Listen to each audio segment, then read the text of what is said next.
Assalamualaikum warahmatullahi wabarakatuh. Bertemu lagi dengan channel Petani Maju Official.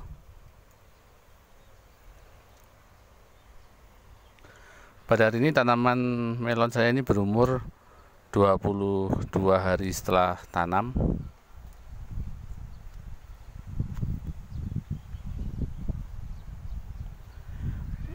Di video sebelumnya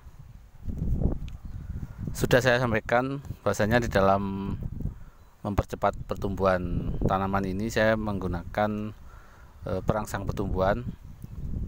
Jadi perangsang pertumbuhan ini digunakan jika dirasa perlu dan dosisnya juga secukupnya saja. Jadi sebenarnya ini sudah sering saya jelaskan di video-video sebelumnya, namun ternyata masih ada juga yang tanya perangsang pertumbuhannya pakai merek apa. Jadi seperti ini, saya pakai Agrogip 40 SL, bahan aktifnya asam gibberellat 40 gram per liter. Jadi walaupun botolnya kecil seperti ini sangat efektif. Jadi ini sering saya gunakan tidak hanya untuk tanaman melon, tapi juga untuk semangka dan cabai. Jadi per tangki, baik itu tangki 20 liter ataupun 15 liter, ini penggunaan cukup hanya 1 tetes. Jadi 1 tetes boleh, 2 tetes, 3 tetes, atau kalau memang pertumbuhannya dirasa lambat, bisa pakai 1 tutup ini ya, tutupnya kan kecil ini. Jadi misalnya penyemprotan hari ini habisnya 5 tangki 15 liter, maka untuk 1 tutup ini untuk 5 tangki masih diperbolehkan kalau menurut saya. Jadi tujuannya supaya pertumbuhannya cepat, dan misalnya ada yang pertumbuhannya terganggu karena penyakit, karena kutu kebul misalnya pada melon atau trip pada cabai, jadi ini sekaligus memacu pertumbuhan. Jadi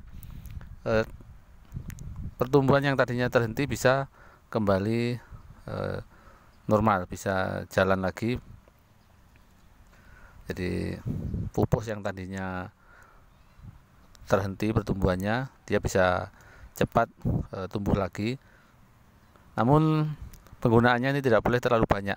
Kalau terlalu banyak, nanti efeknya juga tidak baik untuk tanaman. Jadi biasanya tanaman akan terlalu subur, jadi bisa jadi daunnya terlalu lebar.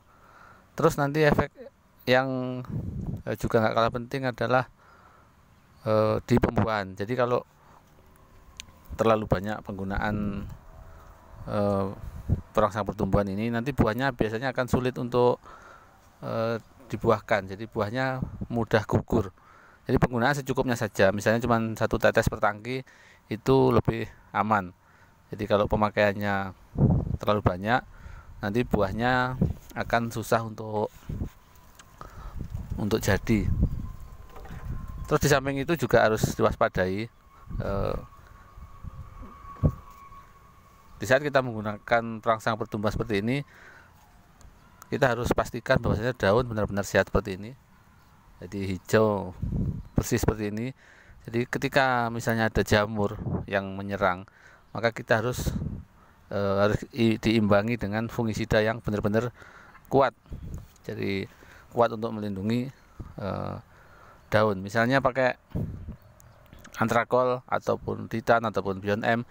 Yang penting usahakan dosisnya jangan sampai kurang. Nanti saya review sendiri untuk penggunaan fungisidanya.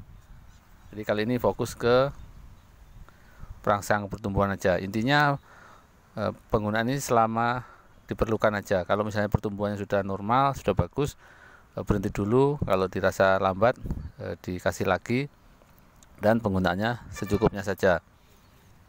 Dan juga seperti tadi saya bilang, kalau misalnya ada jamur yang menyerang, misalnya ada titik kuning di daun ini, ketika dia terkena perangsang pertumbuhan seperti ini, maka jamur juga akan cepat melebar, membesar, dan menyebar. Jadi penggunaan asam gibberellat ini harus dibarengi dengan fungisida yang kuat.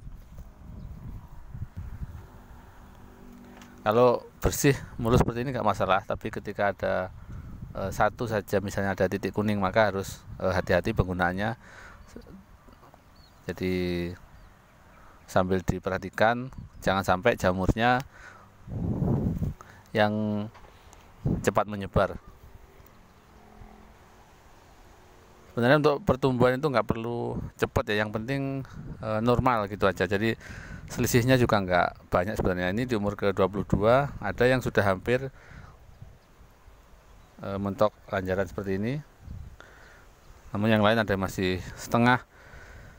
Jadi perbedaannya nggak terlalu jauh sebenarnya. Biasanya nanti umur 25 beberapa sudah mencapai ujung lanjaran seperti ini. Di umur ke-30 hampir semuanya. Di umur ke-35 untuk kondisi tanaman normal biasanya sudah rata-rata sudah mencapai ujung lanjaran. Jadi itu juga tergantung dari ketinggian tanah. Jadi ketinggian di atas permukaan laut juga menentukan. Semakin tinggi tempatnya, pertumbuhannya biasanya lebih lama. Jadi untuk dataran rendah dekat pantai misalnya, itu pertumbuhannya akan lebih cepat, panennya juga akan lebih cepat. Baiklah sahabat petani maju dimanapun Anda berada, demikian informasi yang dapat saya bagikan untuk kesempatan kali ini. Terima kasih atas perhatiannya, mudah-mudahan videonya bermanfaat. Sampai jumpa di video-video selanjutnya. Wassalamualaikum warahmatullahi wabarakatuh.